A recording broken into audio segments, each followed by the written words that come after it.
एक समय की बात है। एक सिंहासन पर एक राजा का शासन था, जिसके सिंहासन पर बैठने के लिए कोई भी पुत्र नहीं था। चूंकि राजा बूढ़ा हो चुका था, वह देश पर शासन करने के लिए एक उपयुक्त उत्तराधिकारी का चयन करना चाहता था। राजा ने अपने देश में नोटिस भिजवाया। नोटिस राजा के साथ एक साक्षर व्यक्ति के लिए एवं युवाओं को आमंत्रित किया गया। साक्षरता के परिणाम के आधार पर ही एक उत्तराधिकारी का चयन होना था। साथ ही में राजा यह भी चाहता था कि जो भी युवा इस राजगद्दी पर बैठे वह दयालु हो और गरीबों के प्रति सहानुभूति रखने वाला हो। उसी देश के एक सुंदर से गांव में एक युवा रहा करता था। उस युवा ने भी यह नोटिस पढ़ा और वह भी राजगद्दी का उत्तराधिकारी बनने के लिए जाने के लिए तैयार हुआ। लेकिन वह गरीब था, लेकिन वह मेहनती और सभी के प्रति दयालु था।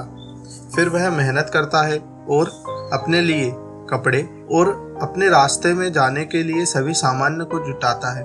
वह युवा गरीब था, फिर भी वह दयालु था। जब वह महल से कुछ ही दूर पहुंचता है तो वह एक गरीब व्यक्ति को ठंड में ठिठुरते हुए देखता है। गरीब व्यक्ति उससे कहता है, मदद कीजिए साहब, मेरी मदद कीजिए, मैं ठंड में ठिठुर रहा हूँ। तो युवा थोड़ा संकोच करता है और वह अपने कपड़े उस गरीब व्यक्ति को दे देता है।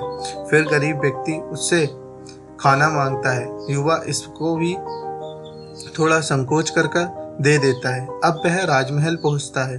वह राजा के सामने प्रस्तुत होने के लिए थोड़ा हिचकिचाता है, क्योंकि वह अपने कपड़े किसी और को दे आया था और उसके कपड़े फटे हुए थे। जब वह राजमहल में पहुंचता है तो वह देखता है कि सिंहासन पर बैठा हुआ व्यक्ति कुछ उस गरीब भिखारी की तरह दिख रहा है जो रास्ते में मिला था। राजा उसे देखते हैं और कहते हैं, आओ युवक, तुम्हारा नाम क्या है? युवक अपना नाम बताता है और कहता है, तुम इतने अचंभे में क्यों हो? तो युवक कहता है, महाराज माफ कीजिए, लेकिन आप तो उस भिखारी की तरह दिख रहे हैं जो मुझे रास्ते में मिला था।